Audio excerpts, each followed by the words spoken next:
안녕하세요. 제가 들려드릴 이야기는 정말 믿기 힘든 일이에요. 저희 할머니에게 일어난 일인데 지금 생각해도 가슴이 먹먹해지는 그런 이야기입니다. 저는 대구에서 태어나고 자란 28살 김민수라고 합니다. 할머니는 저를 정말 많이 아껴주셨어요. 부모님이 맞벌이를 하셔서 어린 시절 할머니 손에서 컸거든요. 할머니 성함은 박정숙, 올해 78세이시고요. 정말 인자하고 따뜻한 분이셨어요. 할머니는 20년 넘게 저희 아버지 김동훈과 어머니 박선영과 함께 사셨어요. 겉으로 보기에는 평범한 3대 가족이었죠. 하지만 최근 몇 년 사이에 뭔가 이상한 기운이 흐르기 시작했어요. 처음에는 제가 너무 예민하게 받아들이는 건가 싶었어요. 어머니가 할머니를 대하는 태도가 조금씩 차가워지는 것 같았거든요. 말투도 그렇고 표정도 그렇고 뭔가 귀찮아하는 기색이 역력했어요. 하지만 아직 젊은 제가 어른들 사이에 일에 끼어들기는 어려웠죠. 할머니는 그런 분위기를 눈치채셨을 거예요. 예전처럼 편하게 지내지 못하시는 게 보였어요. 자신의 방에 계시는 시간이 늘어나고 식사 시간에도 말씀이 줄어드셨고요.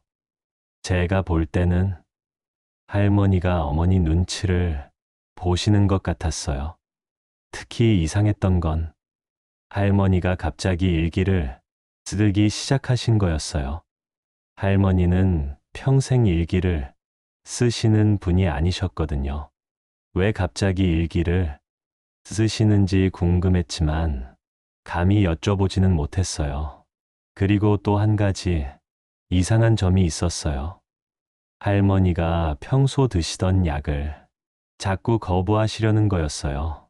혈압약이나 당뇨약 같은 건데 갑자기 안 드시려고 하시는 거죠.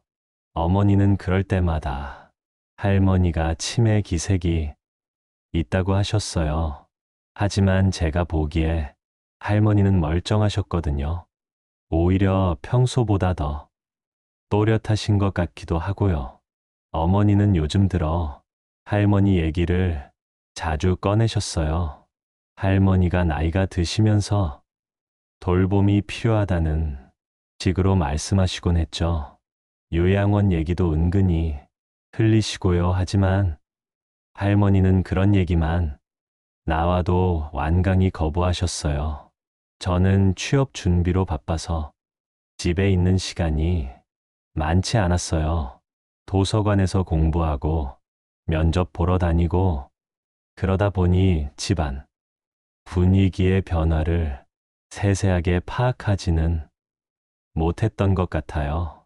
지금 생각해보면 그때 더 신경 썼어야 했는데 하는 후회가 들어요. 그런데 어느 날 정말 우연히 할머니 방에 들어갔다가 이상한 걸 발견했어요.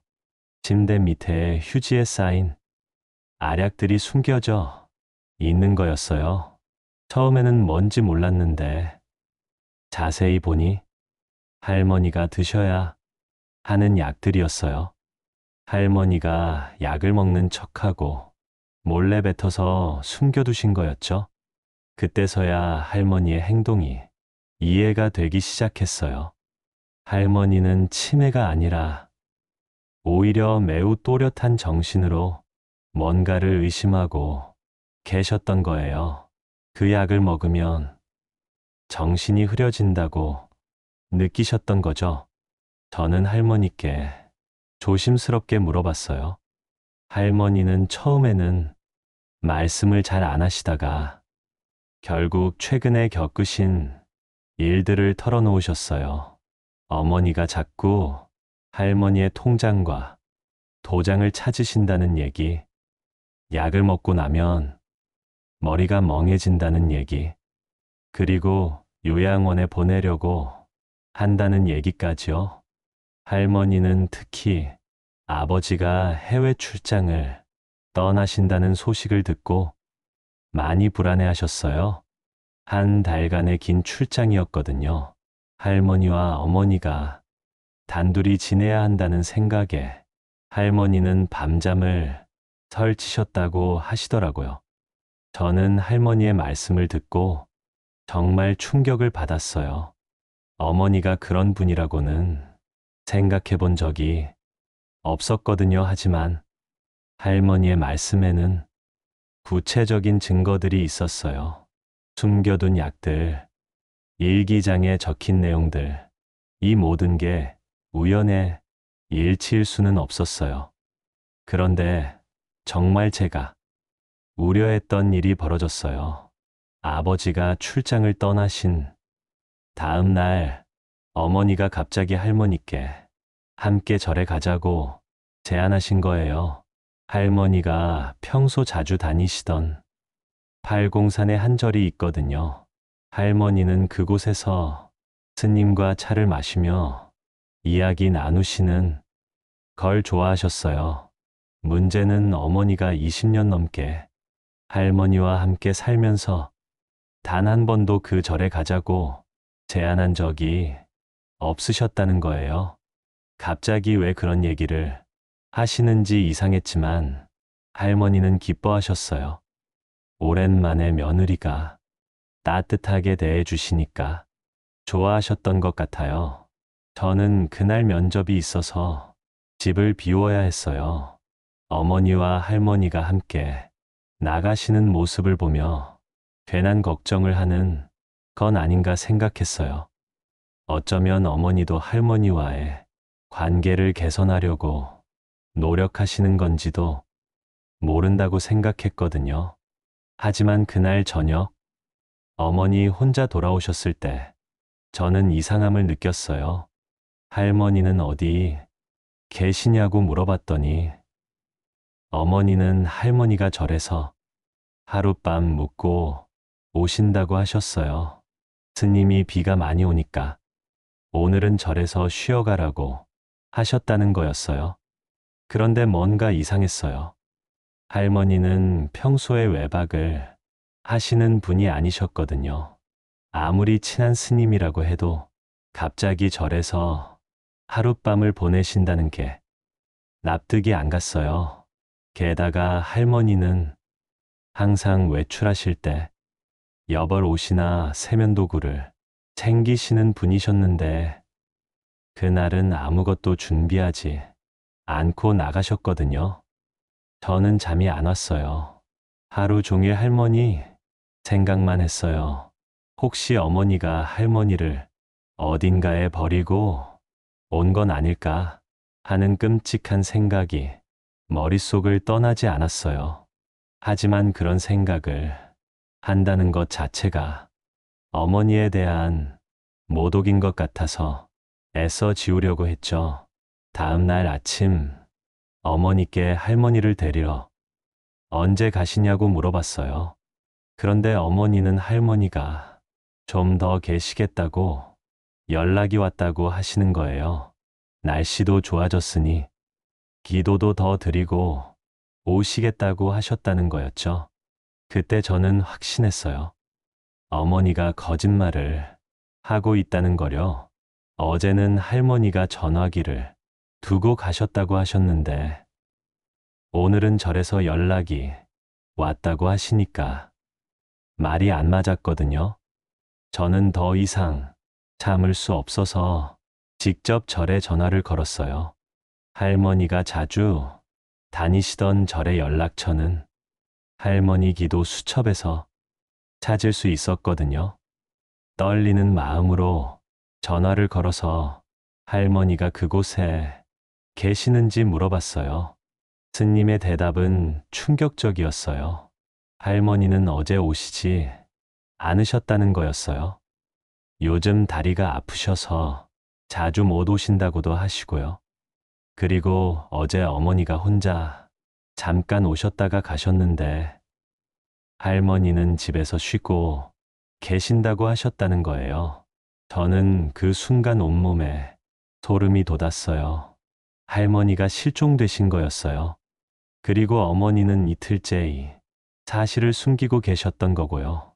저는 곧바로 어머니께 따졌어요. 절에 전화해 봤는데 할머니가 안 계신다고 하더라는 거죠. 어머니의 얼굴이 순간 창백해지는 게 보였어요. 그리고는 결국 진실을 털어놓으셨어요. 어머니는 할머니와 함께 산에 갔다가 폭우가 내리기 시작해서 차에서 우산을 가져 내려갔는데 돌아왔더니 할머니가 안 계셨다는 거였어요. 그래서 주변을 찾아봤지만 찾을 수 없었다고 하시더라고요. 저는 정말 화가 났어요. 그렇다면 할머니는 이틀째 산소 어딘가에서 혼자 계시다는 얘기잖아요. 그것도 어제 그 폭우를 맞으면서요.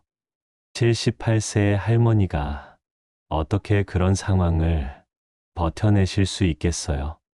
저는 즉시 경찰에 신고했어요.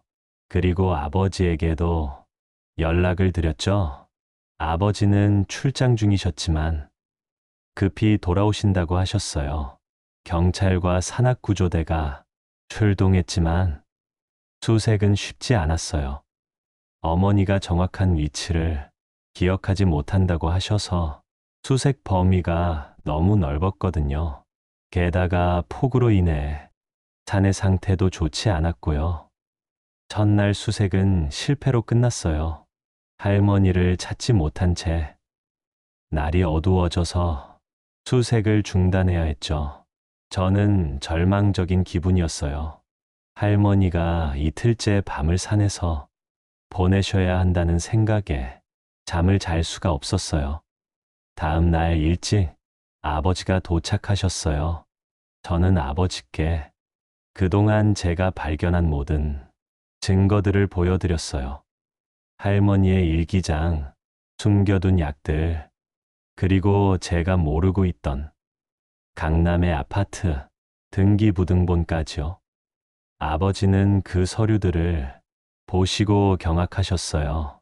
할머니가 그런 재산을 가지고 계신 줄 몰랐다고 하시더라고요.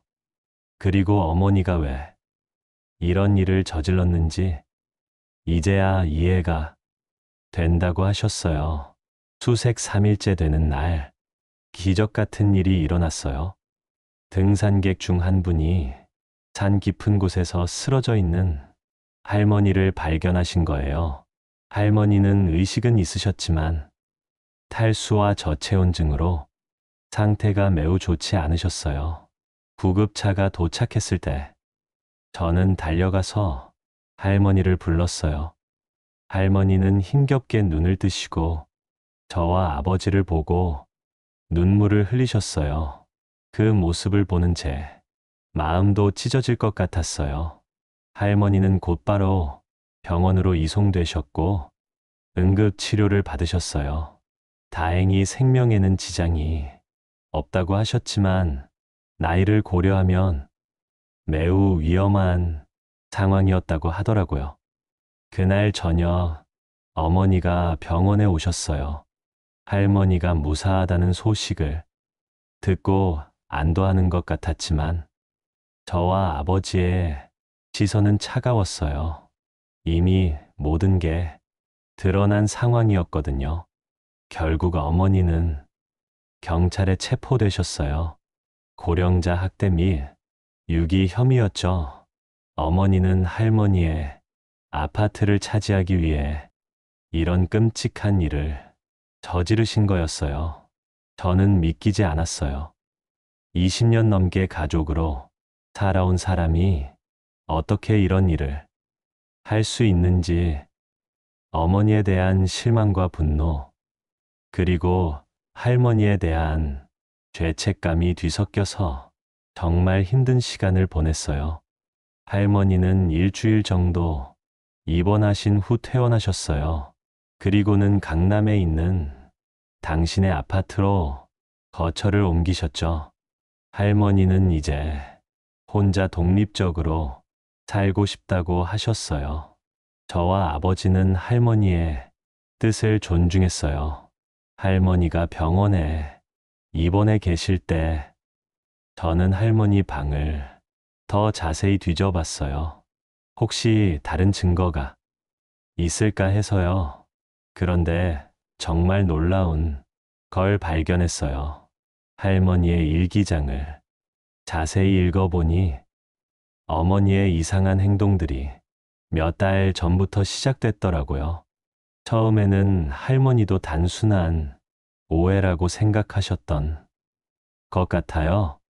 하지만 점점 확신을 가지게 되신 거죠.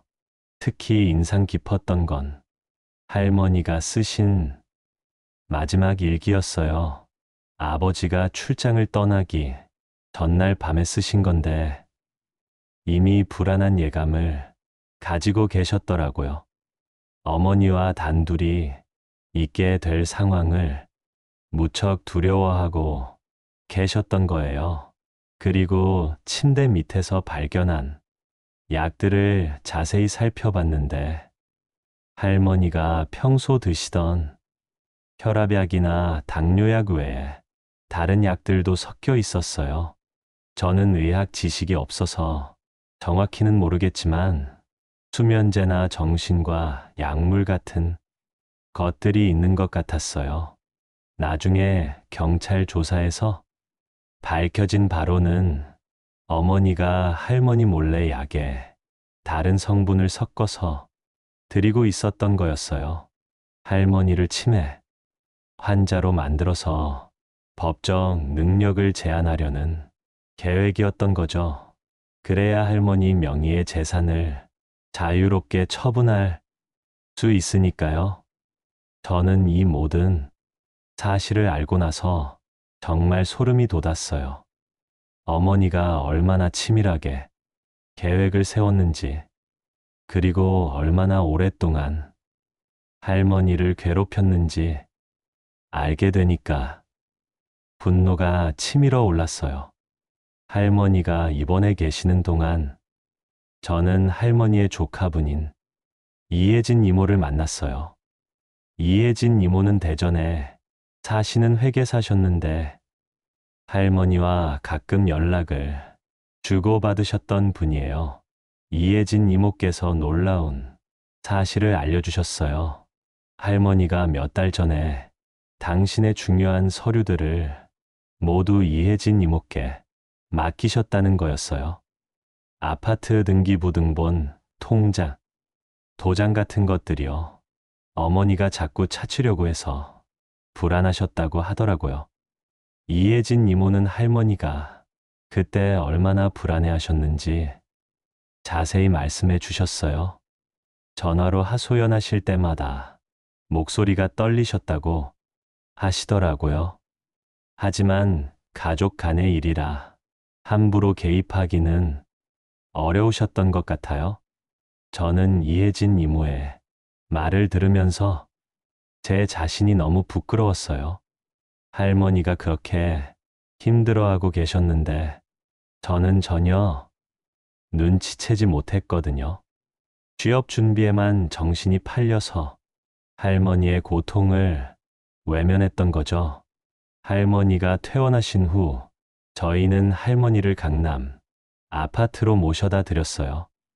20년 넘게 임대를 주고 계셨던 아파트인데 임차인이 이사를 간 상태라 바로 입주하실 수 있었어요. 할머니는 처음에는 혼자 사시는 걸 걱정하셨어요. 그동안 가족과 함께 사셨으니까 갑자기 혼자 지내시려니 두려우셨던 것 같아요. 하지만 며칠 지나시더니 오히려 편해하시는 것 같았어요. 저와 아버지는 주말마다 할머니를 찾아뵀어요. 할머니는 새로운 환경에서 나름대로 적응을 잘하고 계셨어요. 근처에 있는 절을 찾아가서 기도도 드리시고 경로당에서 새로운 친구들도 사귀셨고요. 한편 어머니는 재판을 받게 되었어요. 고령자 학대 및 유기 혐의로 기소되셨는데 다행히 할머니가 생명에 지장이 없었기 때문에 징역 3년에 집행유예 5년을 선고받으셨어요. 추가로 사회봉사 300시간과 노인복지, 교육 이수, 명령도 받으셨고요. 저는 법정에서 어머니를 봤는데 정말 많이 초라해 보이셨어요. 그동안 알고 있던 어머니의 모습이 아니었어요. 재판에서 어머니는 자신의 잘못을 인정하고 반성한다고 하셨지만 저는 쉽게 용서할 수가 없었어요. 아버지는 어머니와 이혼 절차를 진행하셨어요. 20년 넘게 함께 살아온 부부였지만 이런 일이 벌어진 이상 더 이상 같이 살 수는 없다고 하셨어요. 저도 아버지의 결정을 지지했어요. 이혼 과정에서 재산 분할이 문제가 되었는데 다행히 할머니의 아파트는 어머니와 아무 상관이 없는 할머니 고유의 재산이라는 게 명확했어요. 이혜진 이모가 증인이 되어 주셔서 할머니가 결혼 전부터 가지고 계셨던 재산임을 증명할 수 있었거든요. 저는 어머니의 이런 행동이 어디서 비롯된 건지 계속 생각해 봤어요. 어머니도 처음부터 나쁜 사람은 아니었을 거라고 생각했거든요. 아마 경제적인 압박감이나 미래에 대한 불안감 때문에 그런 선택을 하신 게 아닐까 싶어요. 사실 저희 집 형편이 넉넉하지는 않았어요. 아버지 월급으로 생활하기에는 빠듯했고 제가 취업을 못하고 있는 상황이라 어머니도 스트레스를 많이 받으셨을 거예요. 그런 상황에서 할머니의 아파트를 알게 되니까 마음이 흔들리셨던 것 같아요. 하지만 그렇다고 해서 할머니를 그런 식으로 대해도 된다는 건 아니죠. 가족이라는 이름으로 그런 끔찍한 일을 저지르다니 지금도 생각하면 가슴이 아파요. 할머니는 어머니에 대해 크게 미워하지 않으시는 것 같았어요. 오히려 어머니가 그런 행동을 하게 된 이유를 이해하려고 노력하시더라고요. 할머니의 그런 넓은 마음씨에 저는 더욱 감동받았어요. 시간이 지나면서 할머니는 점점 건강을 회복하셨어요. 산에서 사흘을 보내신 트라우마도 조금씩 극복해 가시는 것 같았고요. 저는 할머니의 그런 강인한 정신력이 정말 대단하다고 생각했어요. 저도 이 사건을 계기로 많은 걸 느꼈어요. 가족의 소중함, 노인분들이 겪는 어려움, 그리고 제가 얼마나 안일하게 살고 있었는지에 대해서요. 그래서 진로를 바꿔서 사회복지학을 공부하기로 했어요. 특히 노인 학대 문제에 관심을 갖게 되었어요. 할머니 같은 분들이 더 이상 이런 고통을 겪지 않도록 도움이 되고 싶었거든요. 늦은 나이에 새로운 공부를 시작하는 게 쉽지는 않았지만 확실한 목표가 생기니까 오히려 더 열심히 할 수 있었어요. 아버지도 많이 변하셨어요.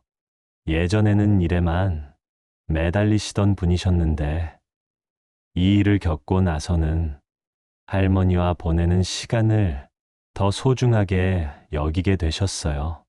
매주 주말에는 반드시 할머니를 찾아뵙고 함께 식사도 하고 산책도 하시곤 했어요. 할머니도 아들과의 시간을 정말 좋아하셨어요. 그동안 며느리 눈치 때문에 편하게 지내지 못하셨는데 이제는 자유롭게 아들과 대화할 수 있게 되셨으니까요. 아버지와 할머니가 웃으며 이야기하시는 모습을 보면 저도 마음이 따뜻해졌어요. 6개월 정도 지났을 때쯤 할머니께서 저희에게 편지 한 통을 보여주셨어요. 어머니에게서 온 편지였어요. 어머니는 사회봉사를 하면서 많은 걸 깨달았다고 하시더라고요.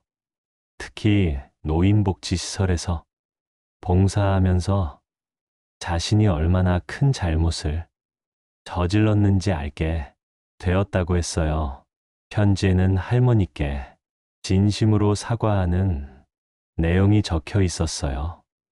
그리고 앞으로 남은 인생을 다른 노인분들을 돕는 일에 바치겠다는 다짐도 있었고요. 솔직히 처음에는 믿기지 않았어요. 그냥 형식적인 사과가 아닐까 하는 의심이 들었거든요. 하지만 할머니는 어머니를 용서하셨어요. 사람은 누구나 실수를 할 수 있고 중요한 건 그 실수를 깨닫고 뉘우치는 마음이라고 하시더라고요.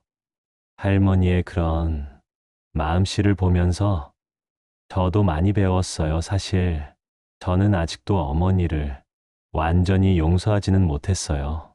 할머니가 그런 위험한 상황에 처하셨을 때를 생각하면 아직도 화가 나거든요. 하지만 할머니의 말씀을 듣고 조금씩 마음을 열어가려고 노력하고 있어요. 어머니는 정말로 변하신 것 같았어요. 몇 달 후에 직접 할머니를 찾아뵙고 무릎을 꿇고 사과하셨다고 들었어요. 그리고 지금도 꾸준히 노인복지시설에서 봉사활동을 하고 계시다고 하더라고요. 할머니가 새로운 환경에 적응하시면서 만난 분들도 정말 좋은 분들이었어요. 특히 할머니를 구해주신 등산계 정철수 아저씨와는 좋은 친구가 되셨어요. 두 분이 함께 차를 마시고 산책하시는 모습을 보면 정말 보기 좋았어요. 할머니는 또 다른 새로운 취미도 생기셨어요. 경로당에서 시작하신 서예인데 처음에는 그냥 시간 때우기로 시작하셨다가 점점 재미를 느끼게 되셨대요. 할머니가 쓰신 글씨를 보면 정말 마음이 평온해지는 것 같았어요. 이혜진 이모도 자주 할머니를 찾아뵙곤 하셨어요. 멀리 대전에서 오시는데도 한 달에 한 번은 꼭 오셔서 할머니와 시간을 보내셨죠. 할머니도 이모가 오시는 나를 정말 기다리셨어요. 그런데 1년쯤 지났을 때 할머니께서 갑자기 아프셨어요. 가벼운 감기인 줄 알았는데 폐렴으로 발전한 거였어요. 나이가 있으시다 보니까 회복이 빠르지 않으셔서 다시 병원에 입원하셨어요. 저는 그때 정말 무서웠어요. 할머니를 잃을 수도 있다는 생각이 들어서요. 다행히 적절한 치료를 받으셔서 2주 만에 퇴원하셨지만 그 일을 겪고 나서 할머니의 건강에 더욱 신경 쓰게 되었어요. 할머니도 그 일을 계기로 건강 관리에 더욱 신경을 쓰기 시작하셨어요. 규칙적인 운동도 하시고 정기검진도 받으시고요. 저와 아버지도 더 자주 찾아뵙게 되었고요. 이 모든 일을 겪으면서 저는 가족의 의미에 대해 다시 생각하게 되었어요. 혈연 관계만으로 가족이 되는 게 아니라 서로를 진심으로 아끼고 배려할 때 진짜 가족이 되는 거라는 걸 깨달았어요. 할머니는 정말 대단한 분이세요. 그런 끔찍한 일을 당하고도 미움보다는 용서와 이해를 선택하셨거든요. 저는 할머니를 보면서 진정한 어른이 무엇인지 배우고 있어요. 그 사건이 일어난 지 벌써 3년이 지났어요. 지금 할머니는 81세가 되셨는데 정말 건강하게 지내고 계세요. 처음에는 혼자 사시는 걱정됐는데 오히려 독립적인 생활이 할머니에게 활력을 주는 것 같아요. 할머니는 지금 정말 활동적인 노후를 보내고 계세요. 매일 아침 근처 공원에서 산책을 하시고 주 3회는 경로당에 나가서 친구들과 시간을 보내세요. 서예도 계속하고 계시는데 실력이 많이 늘어서 경로당에서 다른 분들께 가르쳐 주기도 하신대요. 특히 할머니가 요즘 열심히 하시는 일이 있어요. 바로 노인학대 예방 캠페인이에요. 할머니 자신의 경험을 바탕으로 해서 다른 어르신들에게 조심해야 할 점들을 알려주시는 거죠. 처음에는 제가 걱정했어요. 그런 아픈 기억을 다시 떠올리시는 게 할머니께 좋지 않을 것 같아서요. 하지만 할머니는 오히려 그런 활동을 통해서 마음의 평안을 찾으신다고 하시더라고요. 자신이 겪은 일이 다른 분들에게는 도움이 될 수 있다면 그걸로 의미가 있다고 하시면서요. 정말 대단한 분이에요. 할머니의 그런 활동 덕분에 실제로 도움을 받은 어르신들도 여러 분 계시다고 들었어요. 가족들의 이상한 행동을 눈치채고 미리 대비를 하셨다거나 중요한 서류들을 안전하게 보관하게 되셨다거나 하는 일들이요. 저는 할머니의 그런 모습을 보면서 정말 많이 배워요. 자신의 아픈 경험을 다른 사람들을 돕는 일에 활용하신다는 게 쉬운 일이 아닌데 할머니는 그걸 자연스럽게 하고 계시거든요. 아버지도 많이 달라지셨어요. 예전에는 일만 하시던 분이었는데 이제는 할머니와 보내는 시간을 최우선으로 생각하세요. 매주 토요일은 할머니와의 시간으로 정해놓고 절대 다른 일정을 잡지 않으셔요. 아버지와 할머니는 요즘 여행도 자주 다니세요. 할머니가 가고 싶어 하시던 제주도, 경주, 부여 같은 곳들을 함께 다니시면서 좋은 추억을 만들고 계시죠? 사진을 보여주실 때마다 두 분이 정말 행복해 보이셔서 저도 기뻐요. 저도 제 길을 찾았어요. 사회복지학을 공부해서 지금은 노인복지 관련 일을 하고 있어요. 처음에는 단순히 할머니 때문에 시작한 일이었는데 하다 보니까 정말 보람 있는 일이더라고요. 제가 하는 일은 주로 노인 학대 신고를 받고 현장에 나가서 조사하는 일이에요. 쉽지 않은 일이지만 할머니의 경험 덕분에 다른 동료들보다 상황을 더 잘 이해할 수 있는 것 같아요. 일을 하면서 만나는 어르신들 중에는 할머니와 비슷한 상황에 처한 분들이 정말 많아요. 가족들에게 경제적으로 이용당하거나 제대로 된 돌봄을 받지 못하거나 심지어는 폭력을 당하는 분들도 계시고요. 그런 분들을 도울 때마다 할머니가 생각나요. 만약 제가 그때 할머니의 상황을 제대로 파악하지 못했다면 할머니도 그런 분들 중 한 분이 되셨을지도 모르거든요. 정말 아찔한 생각이에요. 그리고 어머니 얘기도 해야겠네요.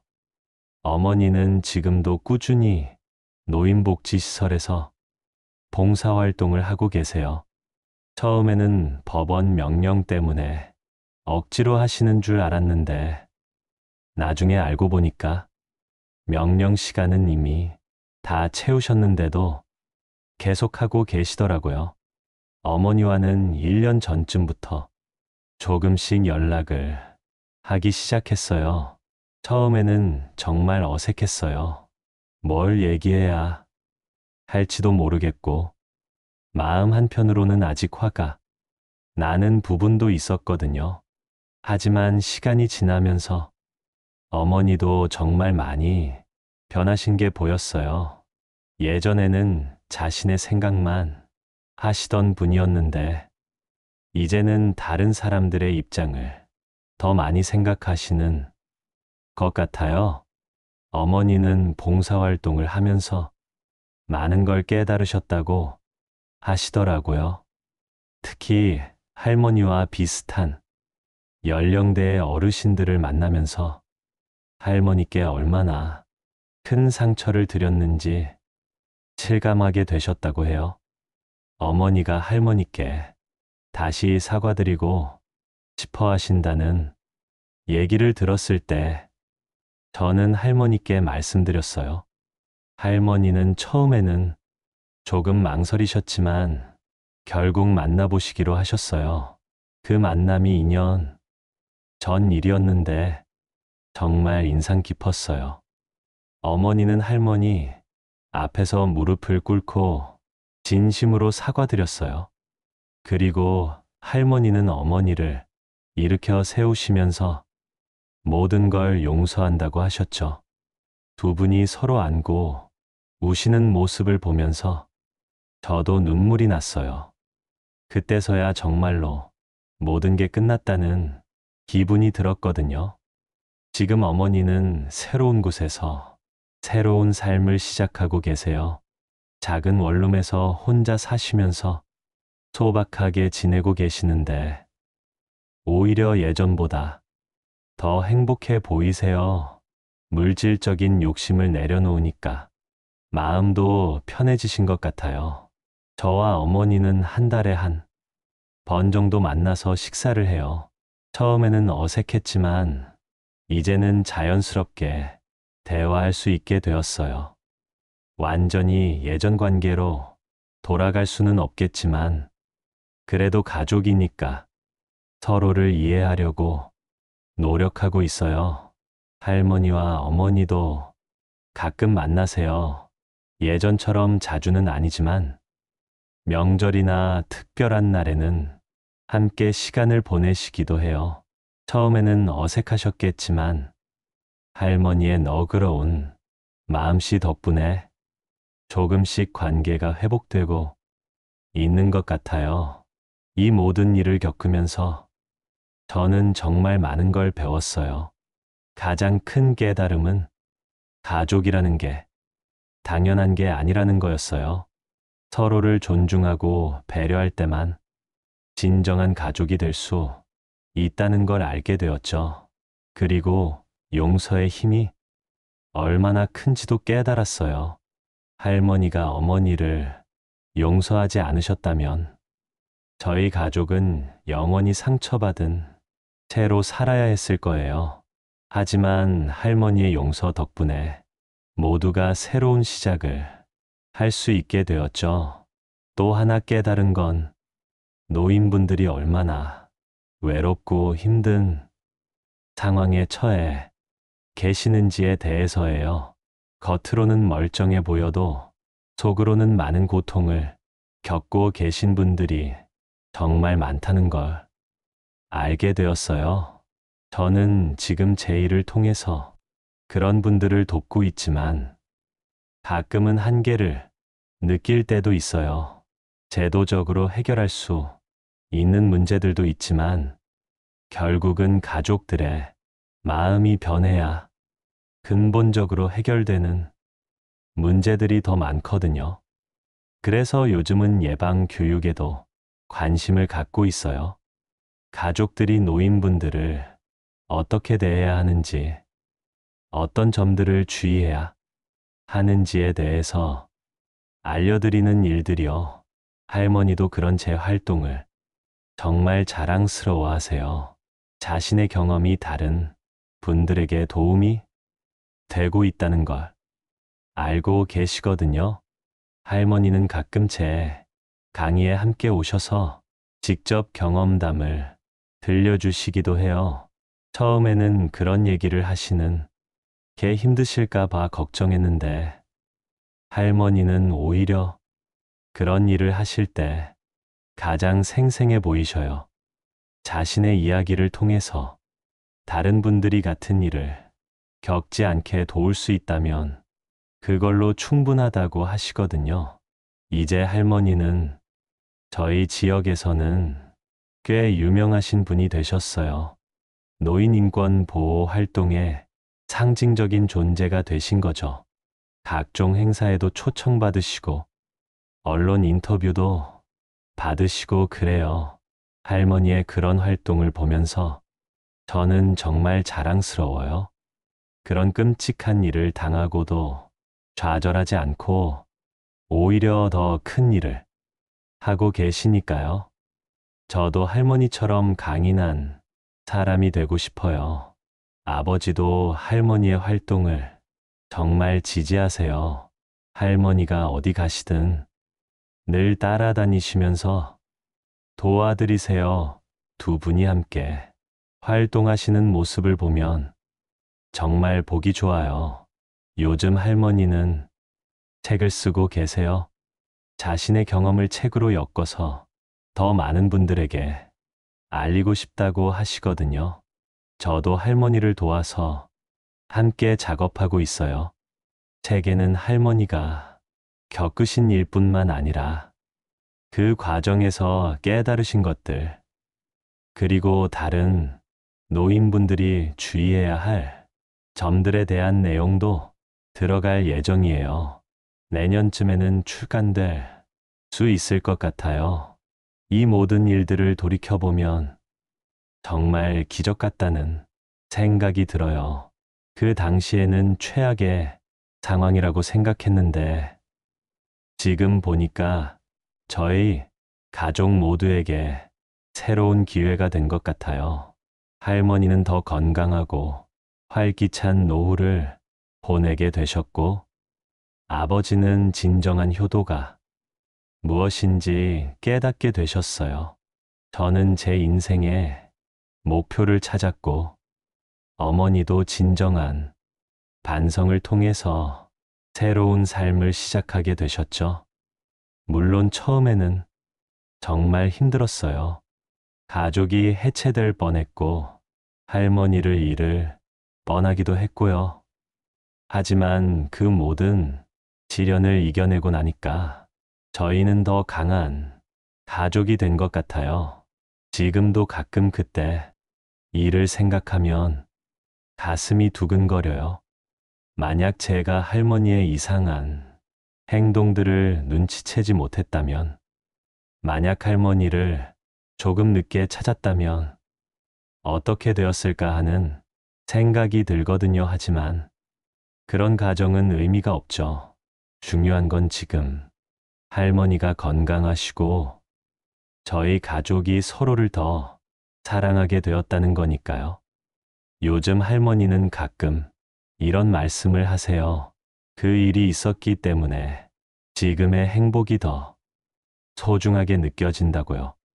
평범했다면 당연하게 여겼을 것들이 이제는 모두 감사한 일이 되었다고 하시면서요. 저도 할머니의 그 말씀에 공감해요. 가족의 소중함, 건강의 소중함, 평범한 일상의 소중함, 이 모든 것들을 예전보다 훨씬 더 깊이 느끼고 있거든요. 그리고 무엇보다도 할머니라는 분이 저희 가족에게 있다는 게 정말 감사해요. 할머니의 지혜와 포용력, 그리고 강인함이 없었다면 저희가 이렇게 행복하게 살 수 없었을 거예요. 할머니는 이제 84세까지 건강하게 사시는 게 목표라고 하세요. 그때까지 노인 인권 보호 활동도 계속하고 싶다고 하시고요. 저는 할머니가 그 목표를 이루실 수 있도록 계속 도울 생각이에요. 어떤 분들은 저희 이야기가 너무 극적이라고 하세요. 드라마 같다고도 하고요. 하지만 이건 정말 저희에게 일어난 실제 이야기예요. 그리고 이런 일들이 우리 주변에서 생각보다 많이 일어나고 있다는 게 안타까운 현실이에요. 저는 이 이야기를 통해서 많은 분들이 노인분들에게 관심을 가져주셨으면 좋겠어요. 특히 가족 중에 노인분이 계신 분들은 평소에 더 세심하게 살펴봐 주셨으면 해요. 작은 변화들도 놓치지 마시고 이상한 징후들이 보이면 주저하지 말고 도움을 요청하세요. 노인보호 전문기관이나 지역사회복지관 같은 곳에서 상담을 받을 수 있거든요. 그리고 무엇보다도 노인분들을 하나의 독립된 인격체로 존중해 주세요. 나이가 들었다고 해서 자신의 의사를 표현할 권리가 없어지는 건 아니거든요. 마지막으로 용서에 힘을 믿어보세요. 할머니처럼 용서할 수 있는 마음을 가진다면 어떤 상처도 치유될 수 있어요. 쉽지 않은 일이지만 결국은 자신을 위한 일이기도 하거든요. 긴 이야기를 끝까지 들어주셔서 정말 감사합니다. 이 이야기가 많은 분들에게 도움이 되었으면 좋겠어요. 그리고 저희 할머니 같은 분들이 더 이상 고통받지 않는 세상이 되었으면 좋겠어요. 할머니가 자주 하시는 말씀이 있어요. 삶은 아름다워. 어떤 일이 있어도 저도 이제 그 말의 의미를 알 것 같아요. 어떤 시련이 와도 포기하지 않고 살아가다 보면 분명히 아름다운 순간들을 만날 수 있다는 뜻인 것 같아요. 여러분도 힘든 일이 있으시더라도 포기하지 마세요. 저희 가족처럼 분명히 더 나은 내일이 올 거예요. 감사합니다.